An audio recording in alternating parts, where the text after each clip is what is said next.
Olá, começa agora mais uma edição do Giro Nordeste. Estamos ao vivo pela TVE da Bahia. Você também pode acompanhar o programa nas emissoras parceiras em todos os estados da região Nordeste, em 2 estados do Sudeste, no Espírito Santo pela TV Educativa e em São Paulo pela TVT. E ainda por nossas redes sociais, YouTube, Facebook e Twitter. A nossa hashtag é Giro Nordeste. Sejam todos bem-vindos e bem-vindas. O convidado do programa de hoje é o governador do Piauí, Wellington Dias. Formado em letras e com especialização em políticas públicas, Wellington Dias é filiado ao Partido dos Trabalhadores, iniciou na vida pública em 1992 e está no 4º mandato como governador do Piauí.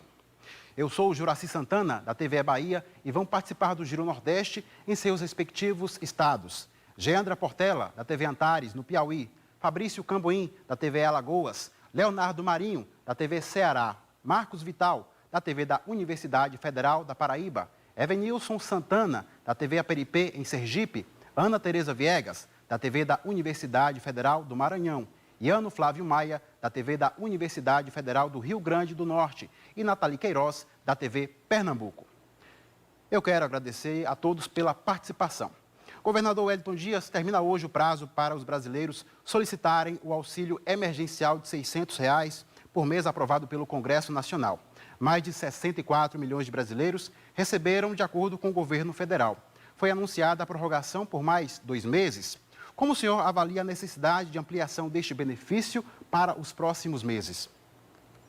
Olha, primeiro saudando aqui a todos que nos acompanham, de todos os estados do Nordeste, do Espírito Santo, de São Paulo, saudando aqui também, através do Juraci Santana, eu quero saudar também aqui a todos os que estão aí acompanhando diretamente este programa. Vejam só, é claro que há uma necessidade da prorrogação, nós ainda estamos vivendo uma fase em que não temos a normalidade. Nós temos uma situação em que ainda o vírus é muito forte, o número de óbitos, a quantidade de estados que ainda estão numa situação de medidas, em algumas regiões do Brasil, agora que está chegando, ou seja, ela começou principalmente ali onde aeroportos internacionais, depois nas maiores cidades, mas agora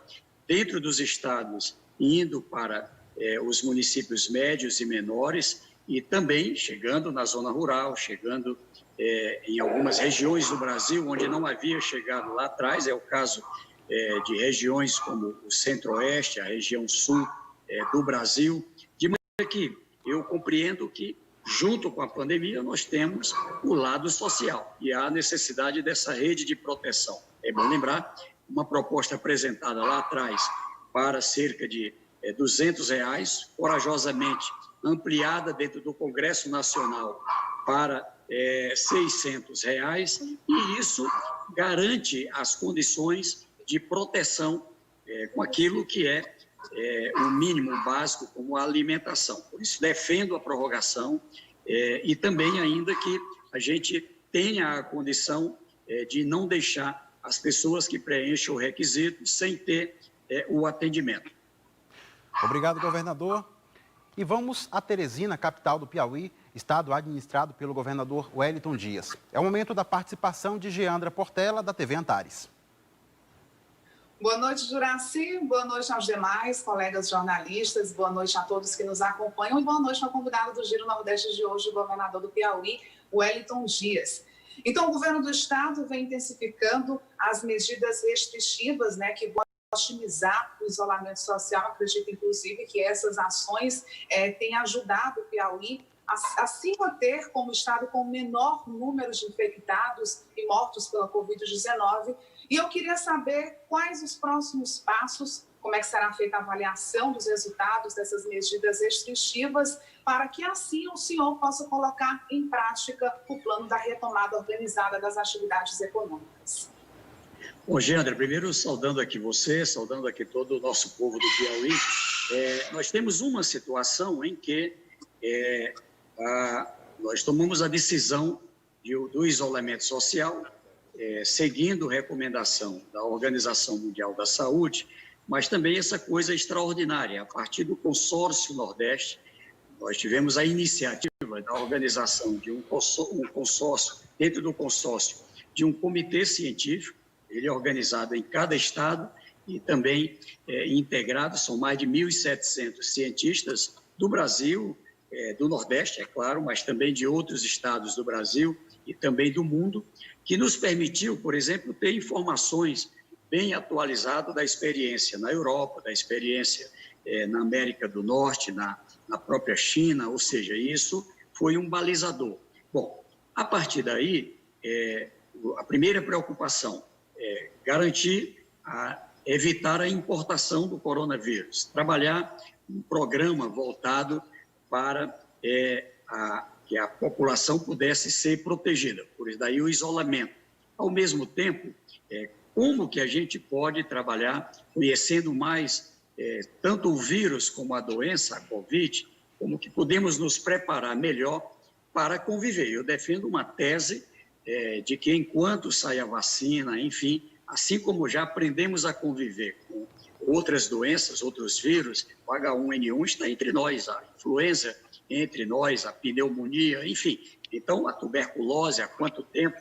Então, há necessidade dessa preparação. Por isso, uma elevada testagem de exames, ou seja, a gente tem hoje aproximadamente 35 mil exames para cada 1 milhão de habitantes e trabalhando com testes rápidos, com o teste antígeno que descobre mais cedo, numa estratégia com um programa extraordinário chamado Busca Ativa Médica, em que a rede extraordinária do Sistema Único de Saúde, ela vai a campo, em vez de esperar o paciente chegar, ela vai a campo atrás das pessoas, os que têm comorbidades ali, coloca para o isolamento especial, a partir do momento que você detecta ali com exame clínico ou com outra forma de exame, as condições do isolamento, as condições da triagem e principalmente o tratamento cedo, em um protocolo com várias formas de tratamento aplicadas no mundo. O Estado, ficou toda essa discussão, cloroquina ou não cloroquina, o Estado do Piauí muito cedo adotou um protocolo em que fornecemos variados medicamentos. E agora a gente tem uma situação em que a partir de pesquisa em campo com exames, já estamos na 9ª rodada de pesquisa, nós sabemos que a transmissibilidade no Piauí, que chegou uma pessoa transmitindo para outras 3, ela caiu, voltou a subir, por isso adotei medidas restritivas aqui o final de semana passado e nesse instante, esta quinta, sexta, sábado e domingo, a gente adotou novas medidas restritivas. Para quê? Para cortar a transmissibilidade do vírus. A pesquisa saiu hoje, ela teve queda, tivemos vitória, ela está abaixo de 1, está 0,87 o índice de transmissibilidade, ou seja, menos, uma pessoa transmite para uma pessoa, não é? Ou seja, até um pouco abaixo. E o mais importante, agora nós temos uma situação de estabilização na ocupação de leitos, uma situação de estabilização no número de óbitos comparado semana a semana, uma redução muito brusca de síndrome respiratória aguda e grave, e com isso elaboramos o próprio Piauí, que é o Programa da Retomada, que é um pacto para uma retomada organizada, com 22 protocolos, a partir de um protocolo geral, e nesta segunda-feira nós deveremos apreciar, né, já quais as etapas de retomada que podemos anunciar. Claro, gradativa, com muita responsabilidade. Muito obrigado. E o Giro Nordeste segue para Maceió. É a vez de Fabrício Camboim, da TVE Alagoas, fazer a pergunta ao governador do Piauí, Wellington Dias. Boa noite, governador, boa noite, colegas da bancada, boa noite a todos que acompanham o Giro Nordeste, né? Governador, é comum entre os governantes, né, entre os gestores públicos, realizar uma espécie de avaliação, né, por períodos de seu governo. Normalmente com 100 dias se faz isso, com 1 ano também se faz isso. A gente está aí mais ou menos a 105, 107 dias de quarentena, né, de pandemia, com decretos em todos os estados do Nordeste.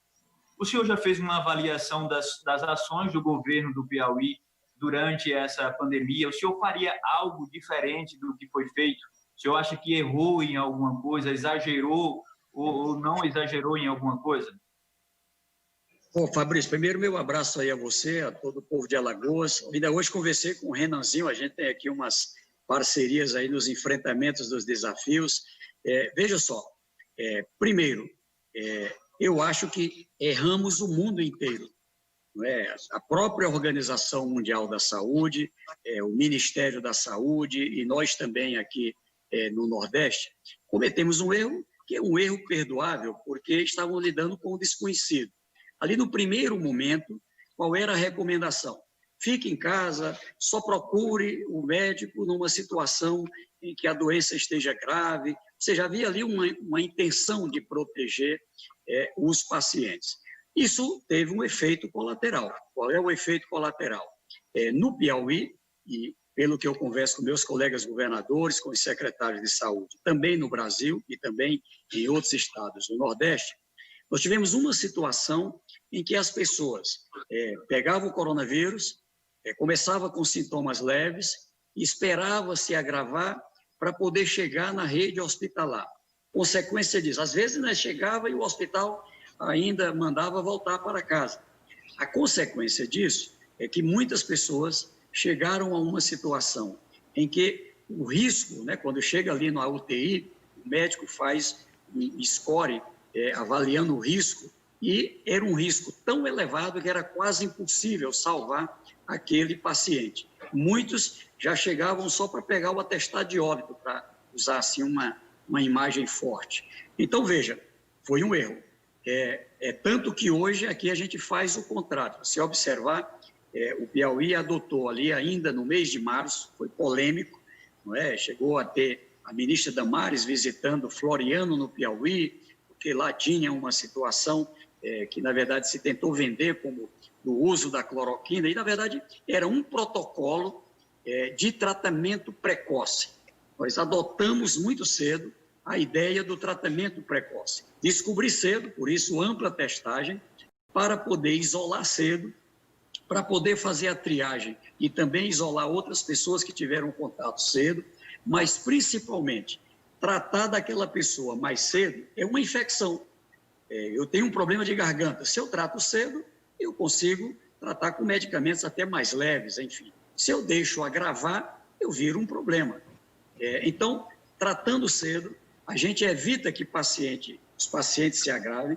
Pode tratar, inclusive, em casa, mas tratando, a gente tem o Monitora Covid, que é um instrumento extraordinário, onde você se cadastra ali no App Store, no Play Store, e passa a ter o acompanhamento médico, não é? É uma coisa extraordinária.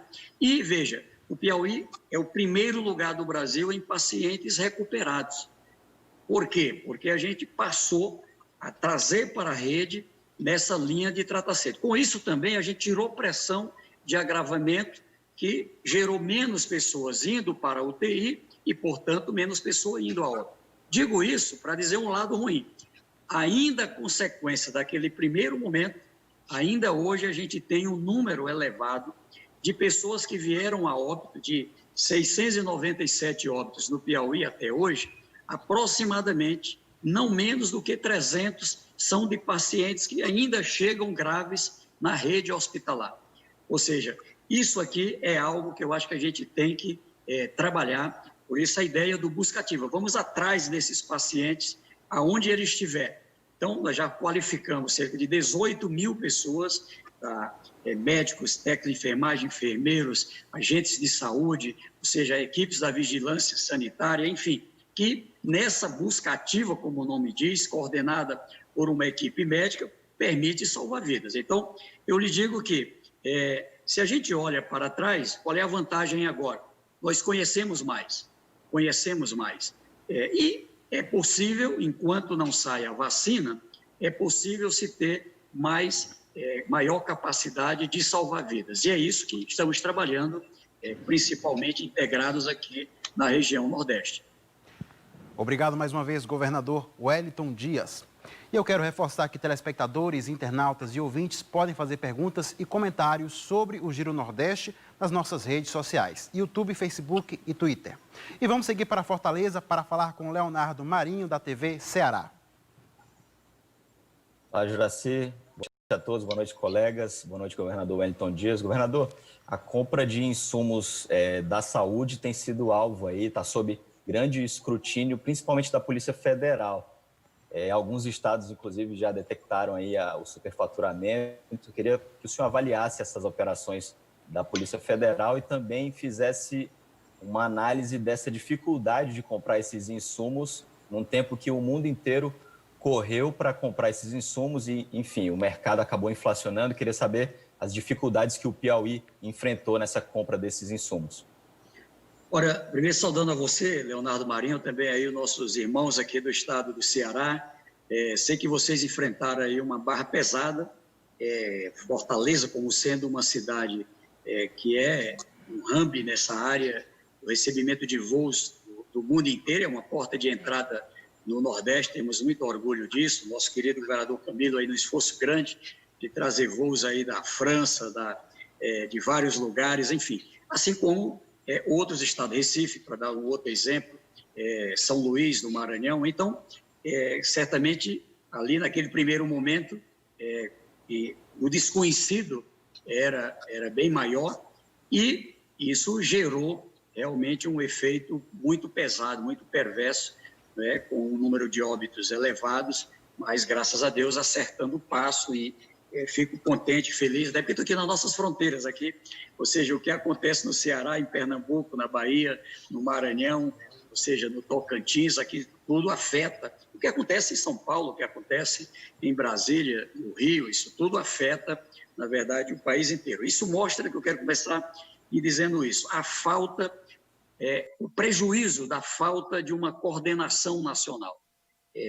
Quero lhe dizer, como brasileiro, eu estou no 4º mandato de governador, já fui vereador, deputado estadual, federal, senador, mas eu nunca imaginei, no meu país, viver o que nós estamos vivendo, ou seja, é como se, num dado momento, assim, parecendo que uma luta, além da luta aqui relacionada ao coronavírus, uma luta para enfrentar os desafios do nosso inimigo comum, que é o coronavírus, a gente ainda tinha que enfrentar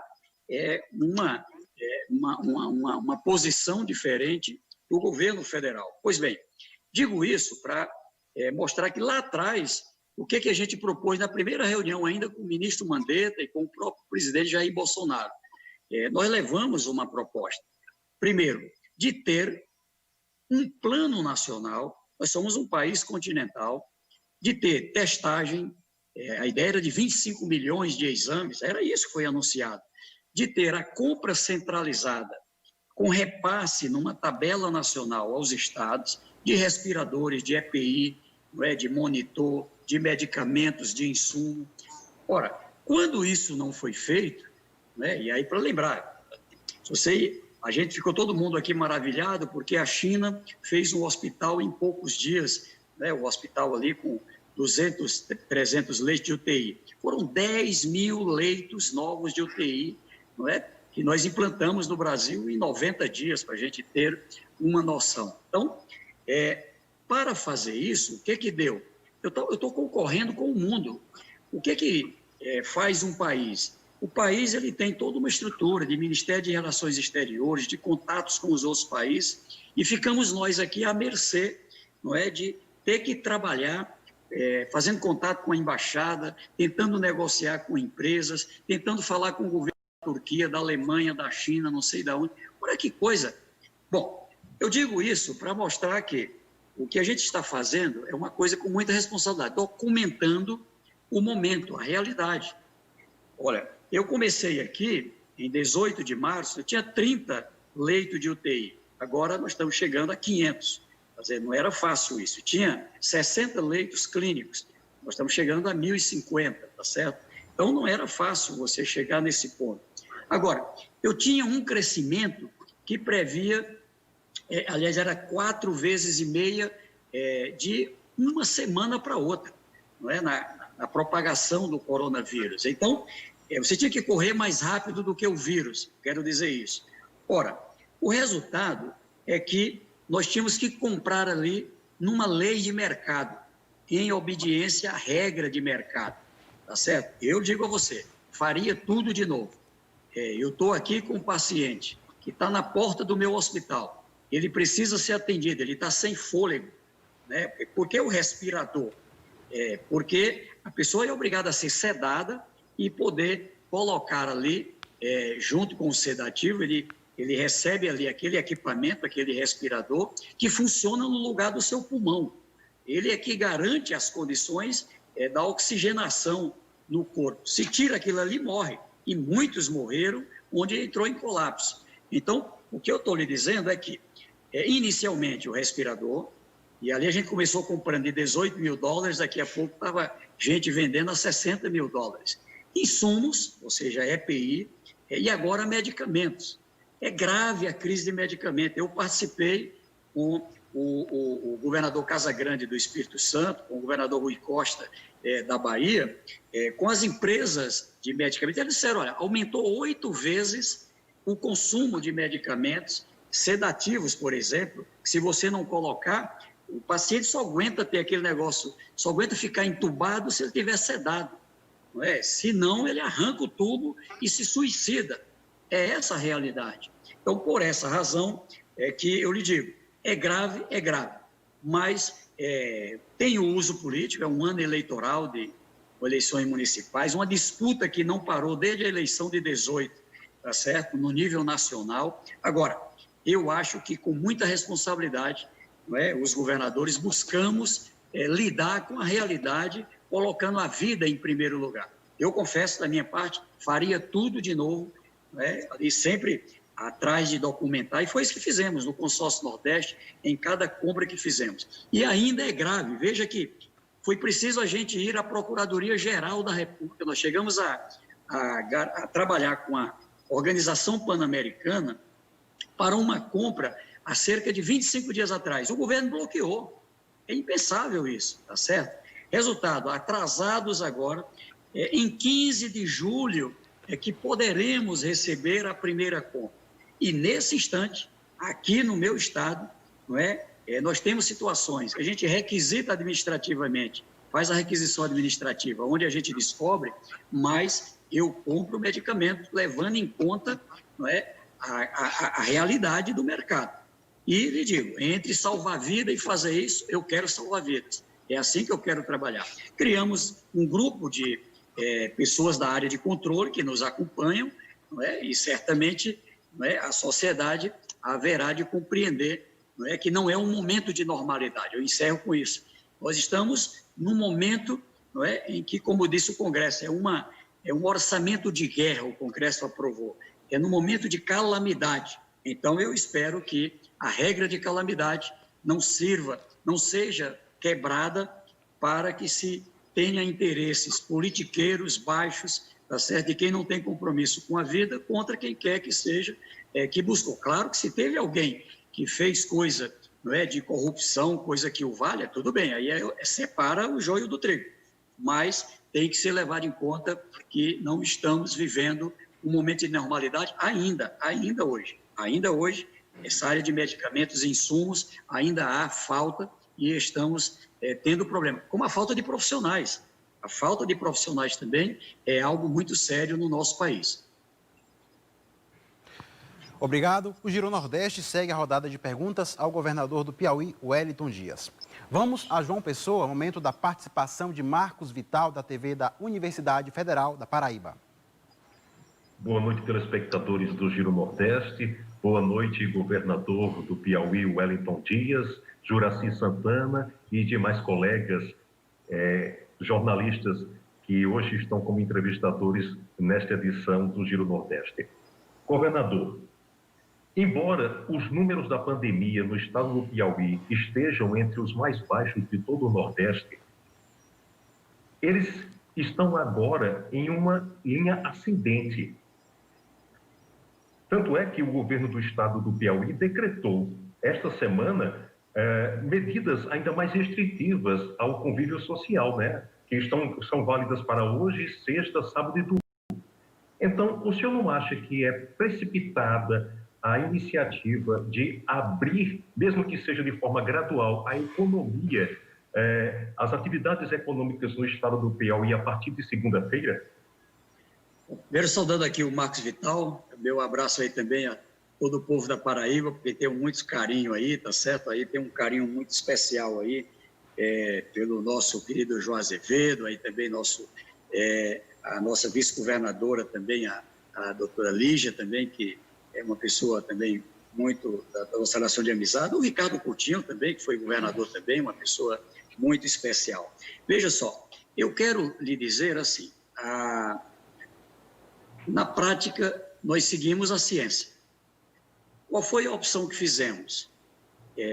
Na verdade, nós vamos ter uma infecção chegando a mais e mais e mais pessoas. A gente não pode se assustar com isso. É que nem as outras gripes. Quantas vezes cada um de nós aqui já pegou gripe? Tá certo? Eu já fui diversas vezes. Tá certo? Então, esse vírus, ele funciona como outros vírus. Então, nós vamos, em algum momento, pegar esse vírus. O que se fez com o isolamento, ele era uma regra para 3 objetivos. Primeiro, para que a gente tivesse a condição de evitar colapso na rede hospitalar. Segundo, para que a gente não tivesse uma propagação muito elevada, porque isso naturalmente levaria também ao colapso. E aí sim, faltaria capacidade de atendimento, as pessoas morreriam sem nem ser atendidas, tá certo? Terceiro, para que a gente também tivesse tempo para garantir implantação de UTI, de leitos clínicos, de organizar profissionais, de qualificar. O vírus era um ilustre desconhecido. Então, eu tenho que fazer com que as pessoas que vão lidar com ele tenham mais conhecimento.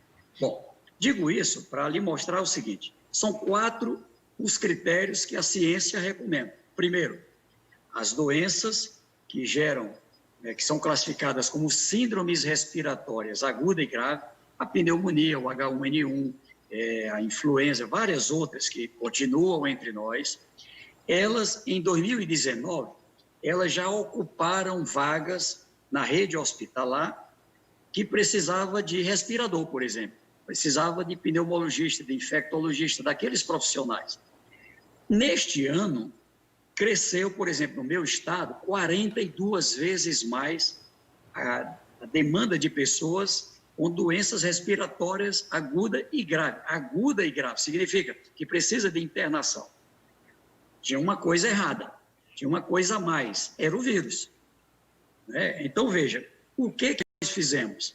Trabalhamos medidas. Porque a ideia do uso da máscara, da higiene, enfim, para que a gente tenha menos transmissão, não só do coronavírus, mas também dos outros vírus.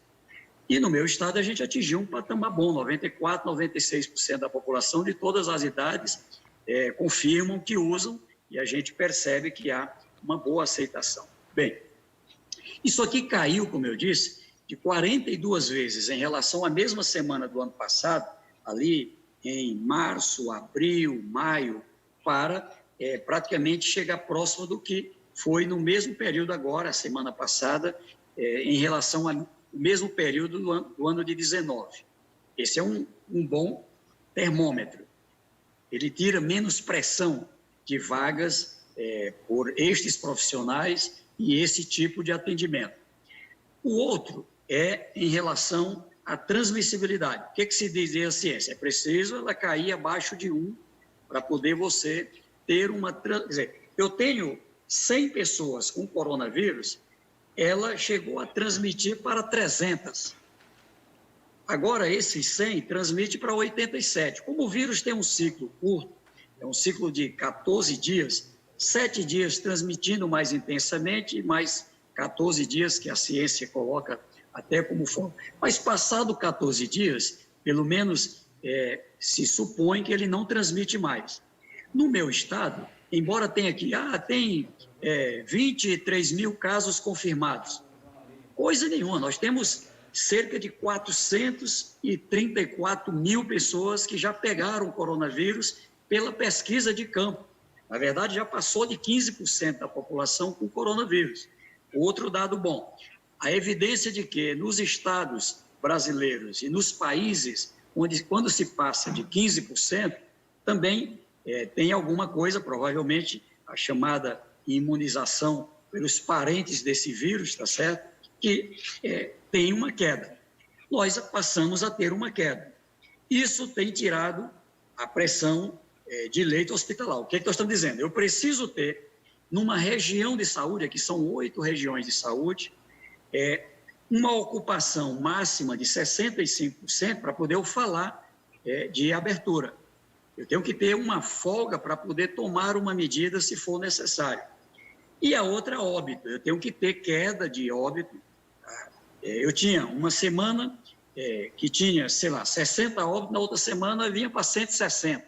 Agora, eu estou tendo numa semana praticamente a mesma coisa que a outra e numa perspectiva de queda. Ontem foram 11 óbitos aqui, nós já chegamos a 28 óbitos, enfim, no mesmo dia. Então, eu digo isso para lhe mostrar que nós estamos levando em conta essa realidade. Agora, eu tinha que preparar os protocolos, e não é fácil fazer isso, trabalhador, empresários, com todos os segmentos, Ministério Público Estadual, Ministério Público do Trabalho, Ministério Público Federal, tribunais de conta, ou seja, o pessoal da ciência, o pessoal dos empresários, ou seja, precisava ter uma pactuação. E fizemos esses protocolos. Fizemos um programa que tem um protocolo geral, vai sair, vai, mas a responsabilidade de cada indivíduo é essa, o distanciamento, a máscara, etc. O da empresa é esse. Ele tem que fazer a higienização, ele tem que ter um limite de pessoas ali dentro. E vamos sair gradativamente. Qual é um problema que eu não sei se acontece aí nos outros estados? Desobediência. Ora, é melhor sair com protocolo, é melhor sair organizado do que sair desorganizado. Esse é um outro pensamento também que nós estamos fazendo. Então, nós tínhamos situações em que áreas da construção civil estavam abrindo em uns lugares e não abrindo em outros. Então, pactuamos de unificar protocolo. Área como a própria área da saúde, a gente chamou toda a área da saúde para ajudar no controle do coronavírus. Então, eu estou lhe dizendo assim, é claro que dá um frio na barriga, a responsabilidade é grande. Agora, eu não tomo decisão só. Eu vou me reunir segunda-feira com o Comitê Emergencial Covid-19, ele tem pessoas de vários segmentos e juntos vamos tomar a decisão. O que vai dizer se vamos abrir a primeira etapa, que é mais essa da construção civil, que eu falei aqui, unificando, é a proposta que já está pronta, mais uma da área do comércio automotivo, que também em vários lugares já tinham aberto. E aí, qual é a lógica? Se a gente alcançar o resultado que estamos esperando na área relacionada à desocupação de leitos e também de óbitos, etc., na segunda-feira, a decisão será essa, de apontar aí o caminho da saída, mas a qualquer momento podendo dar passo para trás, é o que diz o decreto.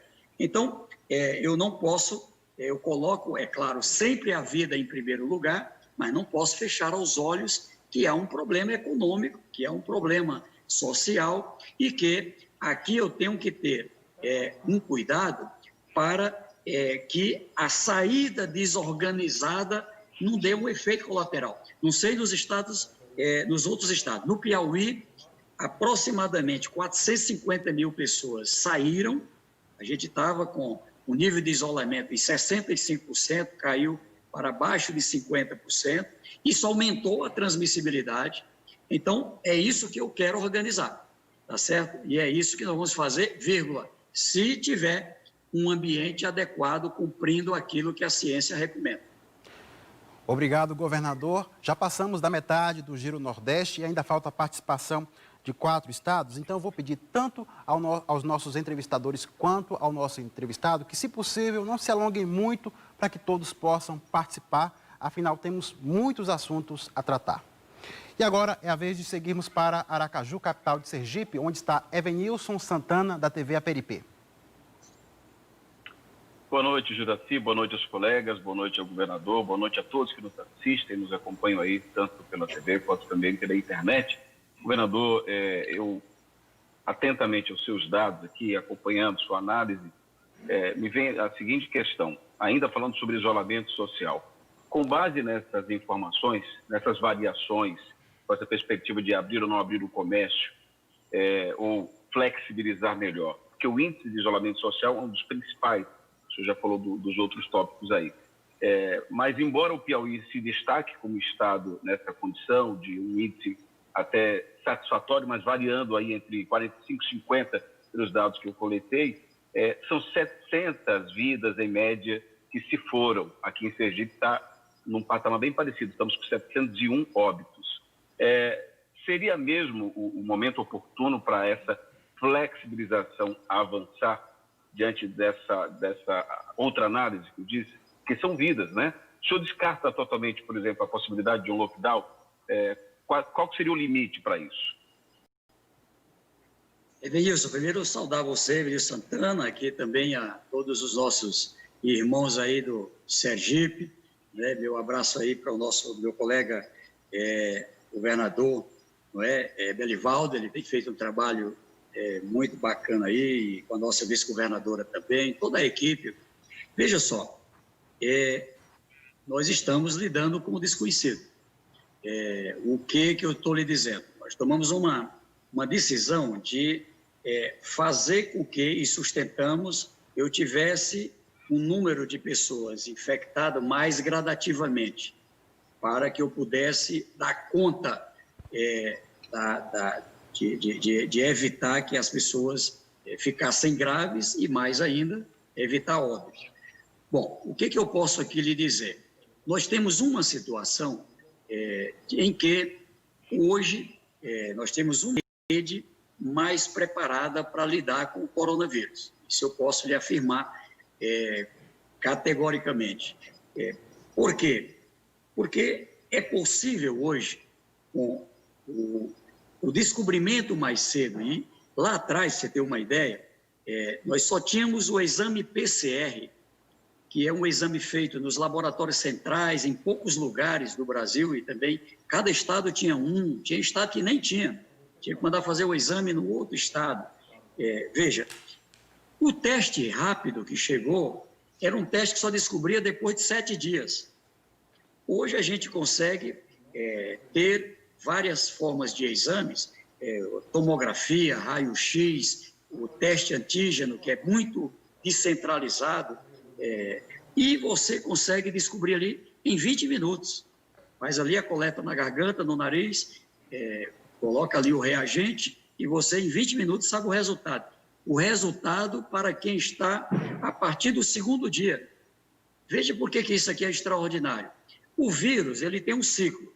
O primeiro dia, o que se diz é que ele praticamente não propaga. A partir do 2º dia, não só propaga, como quando ele está gerando infecção. 2º, 3º, 4º, é que nem aquela gripe. A gripe começa ali, mais leve, ela vai piorando, daqui a pouco não cuidou, virou uma pneumonia, que é grave, tá certo? É mais ou menos isso. Então, o que eu estou lhe dizendo é que hoje a gente fez uma aposta de preparar para exame clínico. Eu sou da geração da tuberculose, tá certo? Tinha que fazer a breugrafia para poder ter um contrato de trabalho, para a gente ter uma noção. Não é? Ou seja, se não passou no exame da breugrafia, perdi o emprego. Era assim no nosso país. E como é que se descobria quem estava e quem não estava com tuberculose? O exame clínico, o médico ia ali, examinava a garganta, olhava, e a partir dali tomava uma decisão.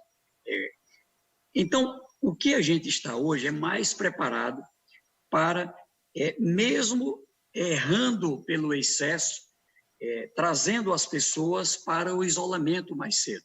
Repito aqui para você, temos um problema grave, que é muita gente chegando na rede hospitalar numa situação já muito crítica. Aliás, foi por isso que tive a ideia da gente implantar aqui esse programa Busca Ativa. Bom, eu lhe digo aqui, vou seguir a ciência. Se eu tiver um ambiente em que eu tenho esses 4 parâmetros que criamos desde o início, em condições de convencer o comitê emergencial a dar um passo, eu darei. Agora, nada de irresponsabilidade. Aliás, era para ter sido 15 dias atrás, não deu, e a gente foi não só não parar, como ainda criamos 3 dias a semana passada e agora mais 4 dias, quinta, sexta, sábado e domingo agora. Lockdown, a palavra ficou muito na moda, não é? De verdade, num ambiente de instabilidade democrática que vive o Brasil, eu não tinha coragem, porque para fazer um lockdown para valer, eu precisava assinar um GLO, chamar para cá Forças Armadas, Força Nacional, para poder fazer uma coisa para valer. Agora, o que fizemos colocou o Piauí, se você observar a curva nossa, entre os 10 estados com a melhor média de isolamento social, tá certo? Então, nós estamos sempre entre os 10 aqui em isolamento social. E não é fácil segurar quando passa de 90 dias, aqui no Brasil e no mundo. Então, por essa razão, repito para você, a pergunta que eu tenho feito aqui com a academia eu faço um decreto, tenho uma estrutura de segurança, de vigilância, mas eu tenho que vigiar 230 mil estabelecimentos. Sinceramente, não é fácil isso. Agora, se eu fizer pactuado, criando uma esperança, regularizando setores como esses que eu citei aqui, provavelmente eu crio um ambiente que até facilite a obediência. Repito, segunda-feira, quem vai dizer se abre ou não são dois pontos. O primeiro são a situação do estádio em relação à síndrome respiratória aguda e grave, ocupação de leitos, transmissibilidade e óbito.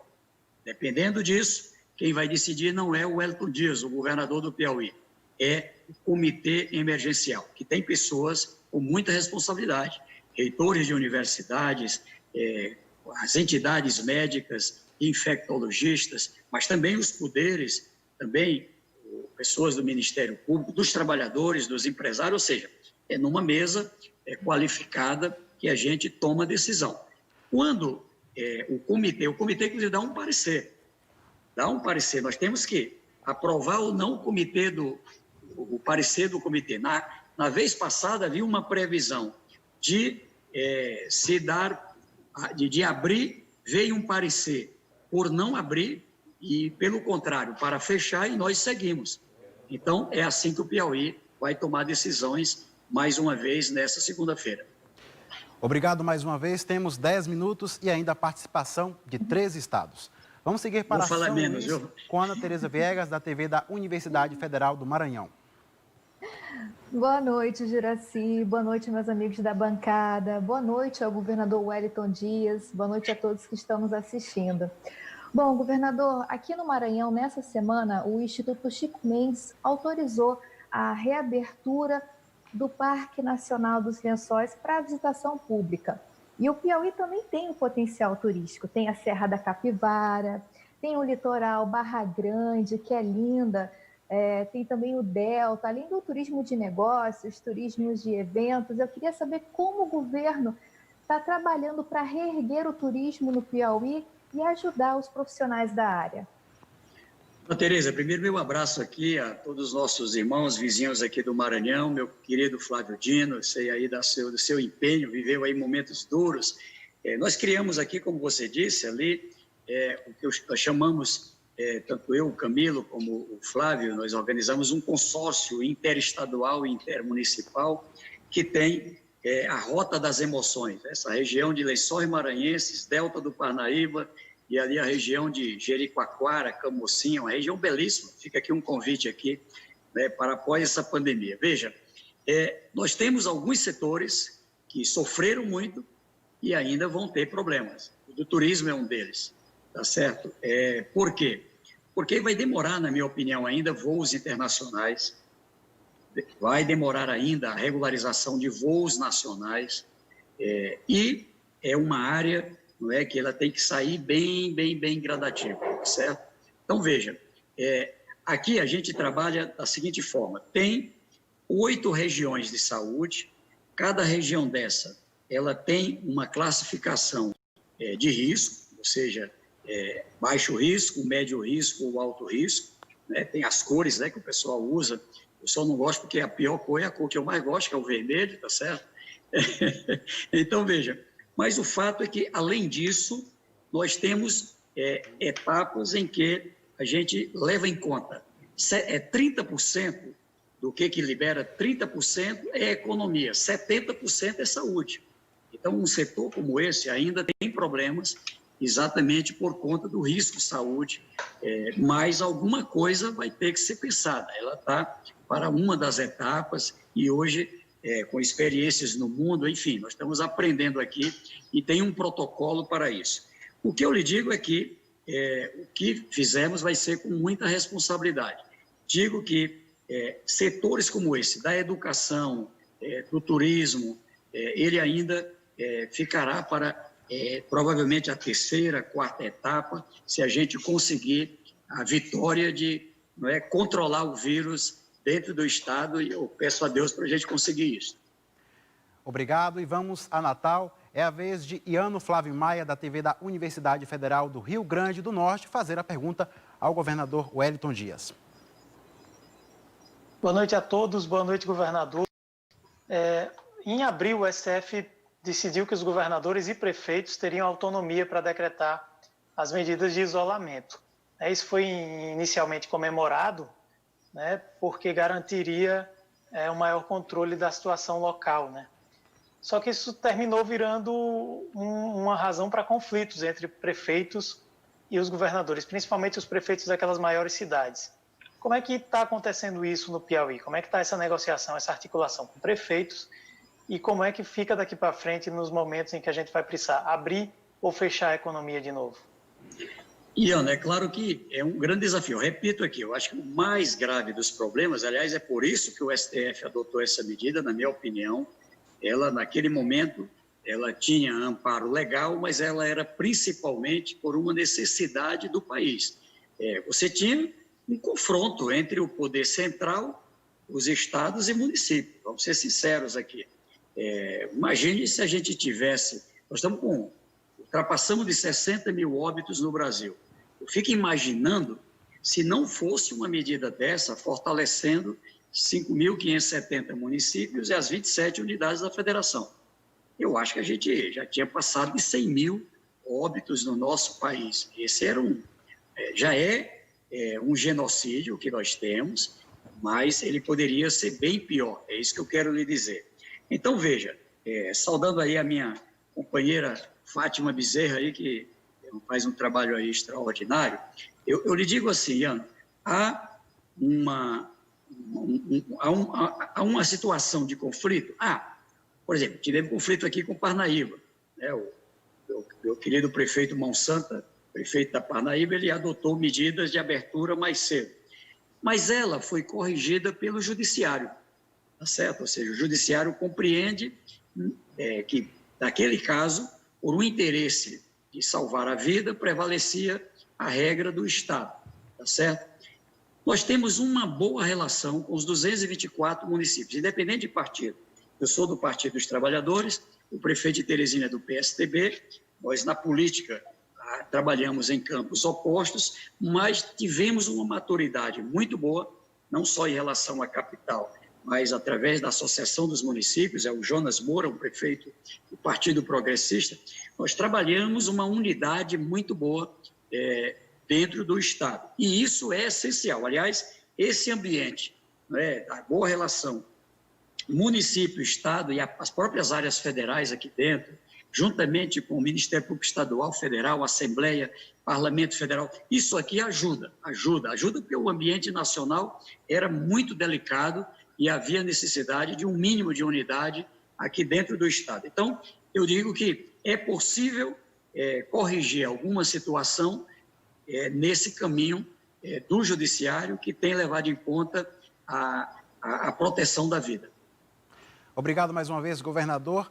Bom, estamos quase no final do Giro Nordeste, faltam 5 minutos, mas ainda dá tempo de ir para Recife. Quero chamar Nathalie Queiroz, da TV Pernambuco. Boa noite a vocês que estão nos ouvindo, boa noite a Juraci, aos colegas de bancada, ao governador. Governador, essa crise sanitária que a gente tem vivido, ela tem ratificado as desigualdades estruturais do país, de classe, de raça e de gênero também. Então, nesse período de isolamento, aumentou o número de violência contra a mulher, né? Da violência doméstica contra a mulher. Eu gostaria de saber que medidas estão sendo adotadas pelo governo do Estado para prevenir e para enfrentar esse tipo de problema. Primeiro, eu estou aqui na campanha do X, viu? Olha, nós somos um Estado, como outros aqui do Nordeste, onde o machismo ainda é muito forte. Ainda o cabra da peste, nos tempos do Lampião, né, resolve na peixeira, ou seja, é algo que já melhorou muito, eu lhe digo, melhorou muito, tanto que a gente tem um número de homicídios mais baixo do que lá atrás, mas ainda é muito forte em relação às mulheres. A gente criou uma série de alternativas, eu destaco aqui apenas uma, que aliás hoje foi objeto de apreciação no Congresso Nacional para ser um programa nacional, que é o programa Salve Maria, né? Ou seja, é um aplicativo em que as mulheres ali se cadastram e elas estão linkadas 24 horas com o serviço de segurança, tá certo? Ou seja, para qualquer situação de ameaça, ela ter como recorrer. Não posso negar que ainda assim tivemos assassinatos de mulheres no Estado. O que a gente busca aqui é a condição de punir exemplarmente, tá certo? Eu acho que todas as vezes que a gente tem um crime e todas as vezes que ele é colocado ali sem a devida punição, ele estimula mais crime. Esse é um ponto principal na minha visão. Então, há necessidade de se ter ali a aplicação da Lei Maria da Penha e a legislação, o Código Criminal, enfim. Na outra ponta, a educação. Eu acho que há necessidade da gente realmente jogar muito peso na sociedade. A nossa rede de educação faz uma aposta, e aqui o setor público, o setor privado, no sentido de se construir, não é, uma nova visão para as novas gerações. E eu lhe digo, a geração eu sou avô, a geração dos meus netos será bem melhor do que a dos meus filhos, bem melhor do que a minha, e a minha já foi bem melhor do que a dos meus pais, dos meus avós. Então, eu acho que é isso, é que nem a área da escravidão, ainda hoje vivemos ainda problemas ainda dessa triste página da história do Brasil e de outros países do mundo. Então, eu acho que há necessidade ainda de um trabalho muito, muito destacado nessa área, viu, Nathalie? Com certeza, aqui, o meu compromisso é de que a gente tenha aqui uma política adequada. Enquanto eu for governador, eu quero contribuir para a gente chegar lá em 2022 num patamar mais elevado e não permitir a impunidade. Temos aqui um bom diálogo com o Judiciário, com o Ministério Público, a OAB, a Defensoria, tem as delegacias especializadas, ou seja, e isso, quando eu olho para trás, melhoramos.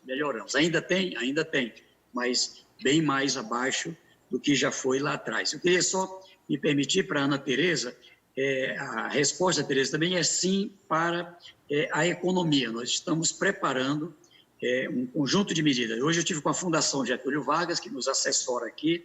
Vamos ter uma queda grande na economia do Brasil. O auxílio financeiro, Leonardo e Marcos Vital, ele é extraordinário, inclusive, como um fator para o equilíbrio da economia, o auxílio financeiro, por isso que a prorrogação, além do lado social, ele tem também o lado econômico, e estamos trabalhando as condições de, no momento adequado, a gente poder contribuir. Pelo setor público, a gente está organizando investimentos com o OGU, com o Orçamento Geral da União, com recursos próprios, com parceria público-privado, investimentos da parte social. O Piauí é o primeiro estado brasileiro a ganhar aquele precatório do Fundef. Vamos investir 1.562 bilhões em educação no nosso estado, isso ganhamos essa semana. Ou seja, gerar emprego, gerar renda, eu acho que esse é o caminho, vai ser um novo desafio. Agora a pandemia, mas temos um desafio grande que é o social e o econômico. Mas eu acho que esse aqui a gente consegue, tá certo, fazer depois. Já a vida, não. Morreu, nós não temos condições, em recuperar essa vida depois. Por isso, a vida em primeiro lugar, e agradeço aqui por esse momento com vocês. E chegamos ao final do Giro Nordeste. Mais uma vez, obrigado, governador Wellington Dias. Quero também agradecer aos entrevistadores. Geandra Portela, da TV Antares, no Piauí, Fabrício Camboim, da TVE Alagoas, Leonardo Marinho, da TV Ceará, Marcos Vital, da TV da Universidade Federal da Paraíba, Evenilson Santana, da TV Aperipê, em Sergipe, Ana Tereza Viegas, da TV da Universidade Federal do Maranhão, Iano Flávio Maia, da TV da Universidade Federal do Rio Grande do Norte e Nathalie Queiroz, da TV Pernambuco. Muito obrigado também a vocês, telespectadores, internautas e ouvintes que acompanharam o Giro Nordeste. Na semana que vem, a convidada é a economista e professora da Universidade Federal de Pernambuco, Tânia Bacelar. Até o próximo programa.